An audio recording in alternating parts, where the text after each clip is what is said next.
Hello people of YouTube, my name is JD Shadow. This is a special report, your news and views program about geek gaming culture on YouTube. Coming up in the show today, Arenanet clarifies its pre-purchase options, and it looks like it's going to be a little bit more pro-consumer, although we will touch upon all the different details about what they had said. My name is JD Shadow, and the special report will start right about now. Now, to anyone who has followed the pre-purchase options for the Guild Wars 2 Heart of Thorns expansion, you will probably realize that there has been a lot of pushback, some valid and some outright ridiculous. Now, we're not going to talk about the ridiculous nature that some people have taken upon themselves in order to voice their concerns about the pre-purchase pricing of Guild Wars 2 Heart of Thorns, but we're going to talk a little bit about the valid concerns and what Guild Wars 2 and Arenanet has decided to do about this whole situation. Now, we had touched upon this, me and Alex of the RPG Shack, on Monday when we recorded our Shadowcast of the pricing debate. During that whole thing, Alex found this particular gem called the pre-purchase community address, and you can find the link in the description below this video. We're gonna read this to you in full now. It says, quote, "As many of you are aware, we began the Guild Wars 2 Heart of Thorns pre-purchase program on June 16th. This is an exciting time, but we also recognize that there is some frustration and confusion. We would like to clarify our intentions and address these concerns." It goes on to veteran player appreciation. For our long-standing fans and loyal players, we would like to say thank you and show our appreciation. For all players who registered the core Guild Wars 2 game prior to January 23rd, 2015, and who upgraded their account by pre-purchasing and registering any Guild Wars 2 Heart of Thorns edition before Guild Wars 2 Heart of Thorns launch, we will add one additional character slot to your Guild Wars 2 account. The process of delivering your additional character slot will take us some time, but rest assured we will get it to you as soon as possible. We will provide more details about the specific timing soon. It goes on to talk about the pre-purchase clarification. In our January 23rd FAQ, we wanted to clarify that Guild Wars 2 Heart of Thorns would not be a standalone campaign like those offered in Guild Wars in the past, Factions, and Nightfall, but instead would be a true expansion to Guild Wars 2, similar to what Guild Wars Eye of the North was to our original game. We wanted you to know that access to much of the content in Guild Wars 2 Heart of Thorns requires access to Guild Wars 2. Some read the FAQ as us urging players to buy the core game now in preparation for the expansion release. This was not our intention, and amendments made to the FAQ following the announcement were a good faith attempt to clarify this misinterpretation. As such, we're offering a comprehensive refund policy. For all players who purchased the Guild Wars 2 core game from our website and registered it between January 23rd, 2015 and June 16th, 2015 in anticipation of Guild Wars 2 Heart of Thorns, we will automatically refund what you paid for the core game should you decide to pre-purchase Guild Wars 2 Heart of Thorns from our website or in-game store at any time through July 31st, 2015. If you take advantage of this refund and pre-purchase Guild Wars 2 Heart of Thorns, all your current account progression will be kept intact. We'll provide further details on when refunds will be processed in the next couple of weeks as we set up this process. If you purchase the core Guild Wars 2 game from our website and register it between January 23rd, 2015 and June 16th, 2015, and you no longer want to play Guild Wars 2, we will refund you the core game purchase price and close your account provided you make the request by July 31st, 2015. Please contact our customer support team to make this request. And finally, if you purchase the core game from a third party, we are unable to provide a refund. However, if you registered the core game between January 23rd, 2015 and June 16th, 2015 and upgraded by purchasing any Guild Wars 2 Heart of Thorns edition before Guild Wars 2 Hot launches, we will add additional character slot to your Guild Wars 2 account. The process of delivering your additional character slot will be the same as described above. If you would like a refund, you will need to contact that third party, as refunds are dependent on their policies and rules. Now, if that wasn't enough, they go on to talk about their clarification of the business model they were going to implement. It says, quote, "We want to be clear about our business model for future expansions now that we are approaching our first paid expansion for Guild Wars 2. We believe that to keep the game dynamic and vibrant with a constantly growing community, it should be as easy as possible for new players to get into Guild Wars 2. For Guild Wars 2 Hot, we didn't want the core game's price to be a factor in a new player's decision to begin playing Guild Wars 2. In the future, if we release further Guild Wars 2 expansions, we plan to offer all of the prior expansions, the core game, and the latest expansions for one single purchase price. We are committed to our players and believe we remain the single best value in the MMO space. We set out on this journey to challenge the conventions of MMOs, to knock down the barriers barriers to accessibility and to fulfill the promise of what online world should be. In the process, the best community in gaming came together in Guild Wars 2. It is to our community, past, present, and future, that we are committed. Thank you for your understanding, and we look forward to seeing you in game. Alright, that's a lot to get to. Let's first start out with this in of itself, the entire blog post. This should have been brought out right from the beginning. It should not have been kept in closed doors. It should have been put out there right from the beginning, right when Colin Johansson said the pre-purchase option for Guild Wars 2 Heart of Thorns was going to start when he left the stage at the E3 PC gaming show. That should have been when this came out, and that should have been thought through before they put out the pre-purchase option to begin with. If they had done this, then it might have not had alleviated all of the concerns,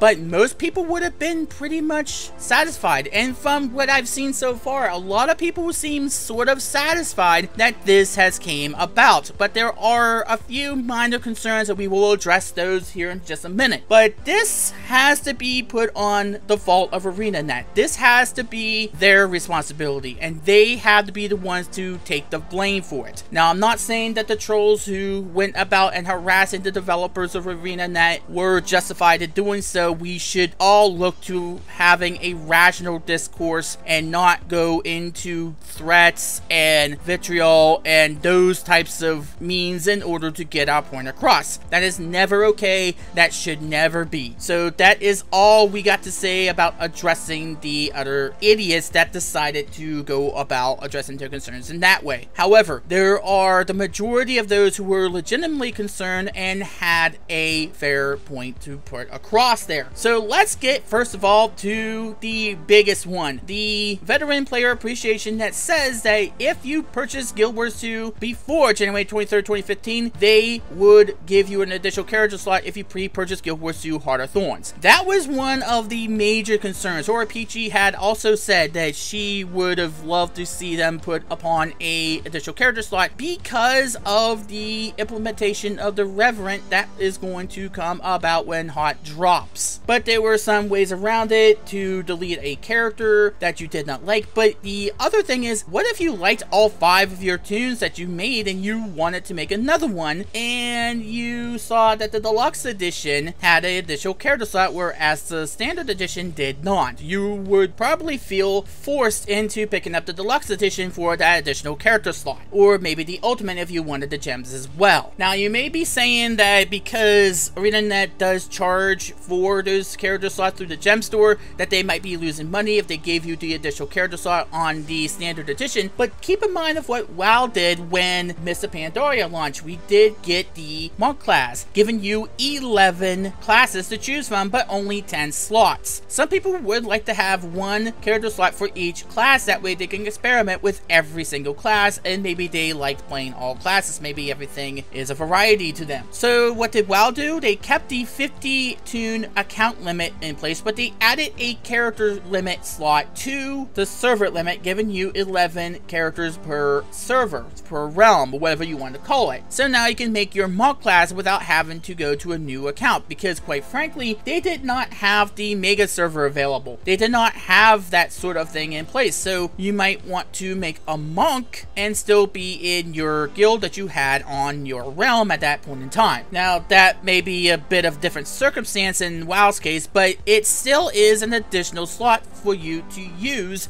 if you so desire. So in that sense, it kind of makes sense for an additional character slot. If you have an additional class that you're going to implement, that you're going to debut when your expansion pack drops, it might make sense in order for you to at least give them that opportunity to try out that new class. Especially when you consider that those particular people who delete a character that they quote-unquote didn't like, and then they went ahead and made the Reverend, and then find out that it's not really for them. Guess what? They're out 2 characters. The character that they created to make the Reverend, and that tune that they deleted. Now, there is one minor concern about this, and it is that because this character slot is going to be made available, at least to those people who bought it before the cutoff date, this might devalue the deluxe Deluxe and the Ultimate Edition a little bit, but there is a that I brought up with Alex, and is that the Deluxe and Ultimate Edition buyers would get a total of 2 character slots instead of the one that they're going to offer. If you get the Deluxe or the Ultimate Edition, then you should get that character slot in addition to the one they're going to give you for the veteran players appreciation. That seems to be fair. If you invest in that knowing that you're going to get that character slot anyway, then you should still get that character slot regardless of when you bought the game. But should the character slot have been given to these people, period? Personally, I think it does make sense. They should have done this or made some type of compromise to those people who felt a little bit dismayed by the price point and that whole confusion. Remember, these are gamers that have felt betrayed before by game companies who do day one DLC and overpricing things and then leaving a game abandoned with bugs and glitches. These are people who don't like the fact that there is something called always on DRM that ruins SimCity. You have all sorts of these things going about, and this sort of raised a red flag. And yes, Arenanet had it coming to him. I don't agree with those people who decided to troll and gave him harassment and threats, but those people who had valid concerns and decided to address them to Arenanet had every right to do as a consumer. It is your right as a consumer to, if you are unhappy about a decision that a company has made, to address those concerns at least in a rational discourse manner. And yes, I think this is an awesome compromise, but at the same time, make sure we think this through about the Deluxe and the Ultimate Edition. It is a minor issue that they can fix if they don't take away the Deluxe and the Ultimate character slot incentive as a consequence. But now we get to the meat of this whole thing, the pre-purchase clarification as to what exactly they meant by you're going to get the core game and the Guild Wars 2 Heart of Thorns expansion as well. They didn't exactly address the main concern that many people had, myself included, is that they confused people into thinking that you had to buy the core game and the Guild Wars 2 Heart of Thorns, as in you're going to get another account if you bought the Guild Wars 2 Heart of Thorns pre-purchase. That was not going to be the case, but they did not explain that. Granted, I didn't catch any of the other Guild Wars 2 curator videos that explained this. However, it should not be their responsibility to do that. That should be left up to Arenanet, as I said before. This was their responsibility to clarify and to make clear as to what exactly they meant by that. But it's good to see that they have at least tried to clarify just what the concern was. And near the end, they kind of said was just what exactly their intentions were, but I would like them to just come out and say whether or not that there's going to be an additional account that you buy when you buy any of these expansions the way they do. Of course, it might be self-explanatory now that we're getting all of this other information, but at the same time, why confuse those people to begin with? Why just come out up front and say this is not buying another account if you already have the core game? Why beat around the bush like that? I do not understand that logic, but they did explain it enough to say, yeah, you're just going to get the expansion if you already have the core game, but still, just come out and say that. Why is that so hard? But the refund policies that are in place right now that they're going to implement within a couple of weeks is a good step in the right direction, an awesome step in the right direction. This is really pro-consumer. This is very much what they should have said right from the get-go. To say, hey, if you bought this in anticipation for Guild Wars 2 Heart of Thorns and you thought you had to buy the core game, then we're going to do you a favor and give you that money back because, hey, we don't want to deceive you into thinking you had to buy the game twice. And that to me is addressing these concerns. That to me is addressing those issues that were brought up. But it still, again, didn't make it clear as to whether or not you were buying another account to begin with. And that is, again, their responsibility. And that is something that they have to say right up front. And I don't mean to harp on them about this sort of issue, but that was the one thing that many people thought was the reason why the price was so high, is because they were bundling in the core game with the expansion. And that if they didn't bundle the core game with the expansion, that it would not cost as much as it did. As it stands now, the expansion by itself, even if you do not have the core game in it, is $49. And of course, there's always that refund if you decide you don't want the game at all, and that might have something to do with, of course, the Steam refunds that we have seen Valve started to do as a direct relation to what's been going on in the UK now, which is, again, something that they might have to do by law because they are also selling this game in the UK and they have some strict laws as it pertains to refunds of certain games. Valve got hit hard by this, and that's why they they're starting to implement the Steam refund policy. They have this place now too as it pertains to Arenanet. Now my question is, how long is this going to be implemented for? What are the restrictions? Is it going to be if you played it for a certain amount of time, you are no longer eligible for a refund? Or is this something that they're going to do regardless of how long you have played it or how long you had it for? That is a few questions that are going to have to be addressed, and I'm pretty sure they're going to address them. Again, this is Arenanet. This is not Ubisoft. This is not EA. This is not Activision. These people are not known to try to swindle and nickel and dime you. These are not the type of people that I would suspect would do something like that. But in this day and age, when consumer protection is hard to come by, you have to make sure that every company sticks to their morals and make sure they keep consumer goodwill. And to me, at least, this particular clarification is in many steps in the right direction. Now, of course, if you bought it from a third party, they're saying that you are not eligible for a refund from at least them. You have to go to whoever you bought it from, and I believe that is not in their control. If you bought it from Amazon, if you bought it from Best Buy, if you bought it from, say, Target or whatever, that's up to them. They have no control over that because it has to do about their return policy or what they have to do. And we already talked about the business model clarification paragraph, so we're not going to delve too much more into that. Just the notion that the main concern was that, do you have to buy another account in order to be eligible for the pre-purchase option of Guild Wars 2 Heart of Thorns? And from the looks of things, it says you do not have to buy another account in order to do that, that the expansion itself was $49. Now, one has to wonder of what pushed them in order to do this. Was it the consumer backlash? Remember, consumers have more power than what you think they might.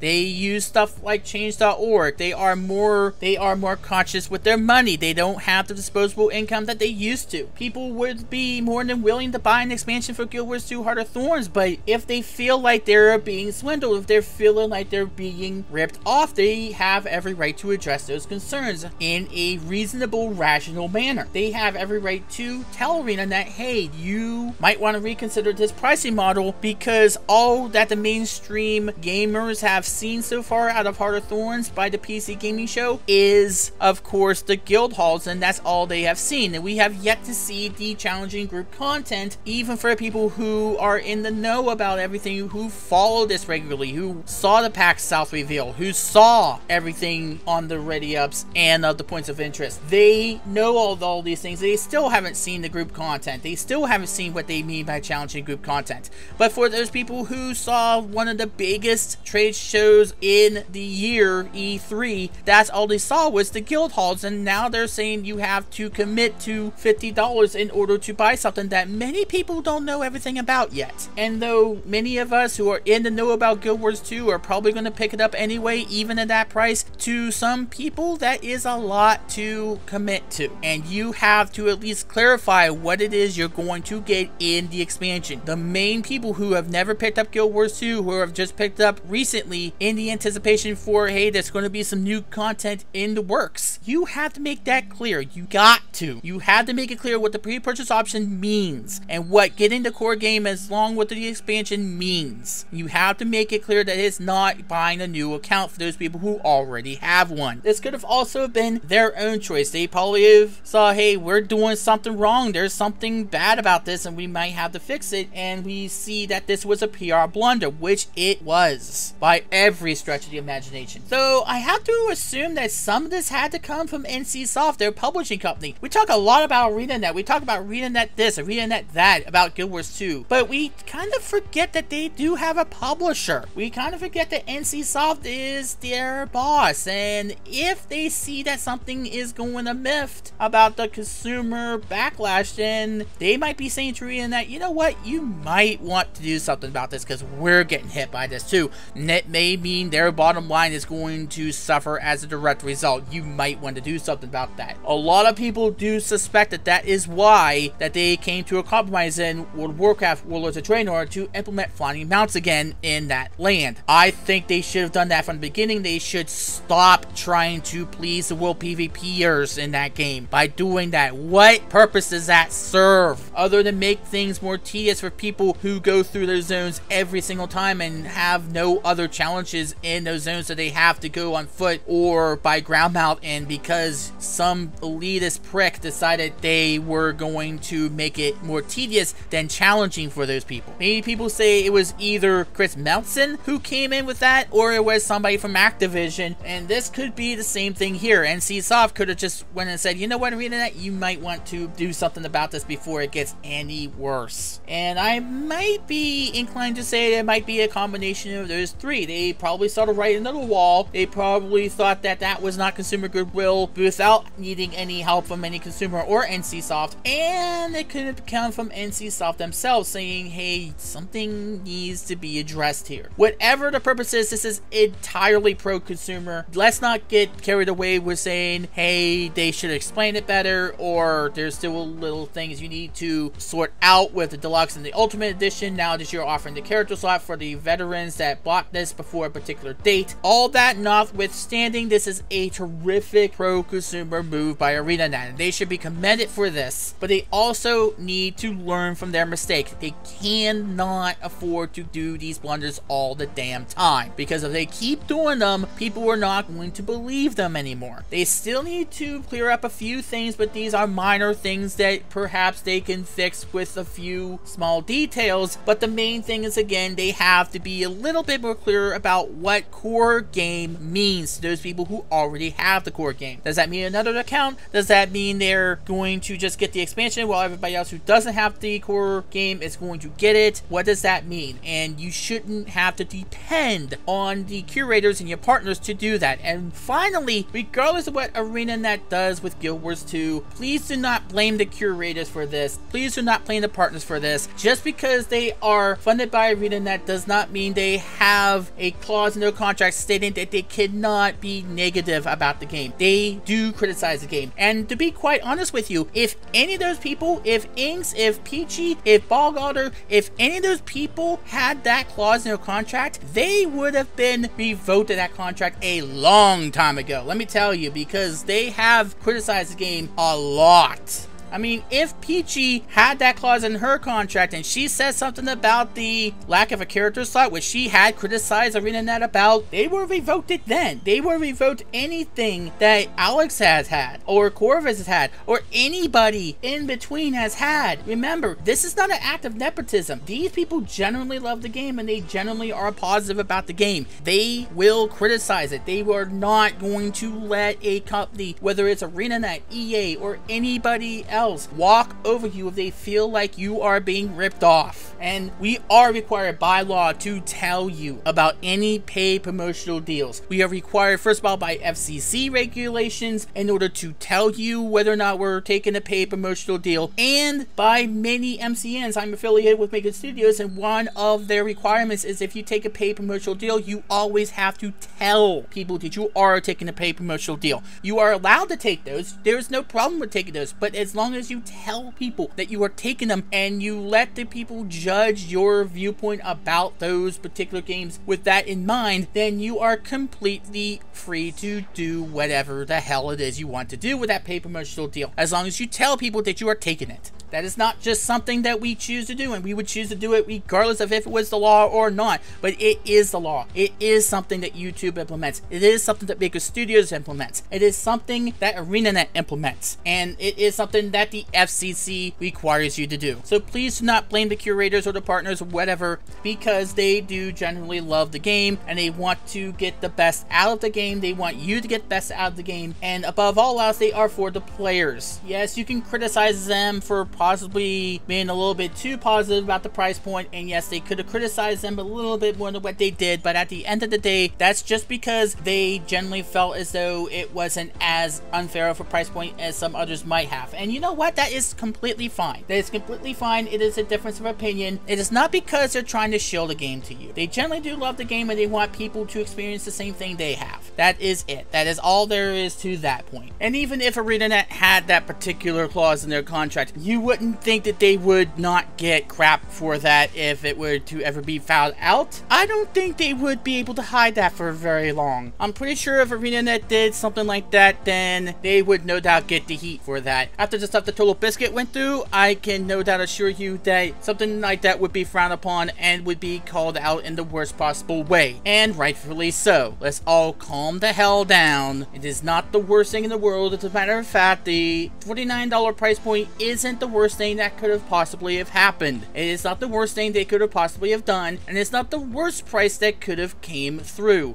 Though I do agree the price of admission might have been a little bit higher than we would have liked. It is not the worst thing in the world, and this is a good compromise and makes it all the more worthwhile in order to pre-purchase in my estimation. Though again, there is that whole idea of not pre-ordering in of itself, that whole aspect of pre-ordering period, but that is for another time. Until next time, that is going to do it for this edition of the special report. Sorry about being so long-winded. There was a lot we needed to get to in this whole scenario. My name is JD Shadow. Support all forms of independent journalism that just happened.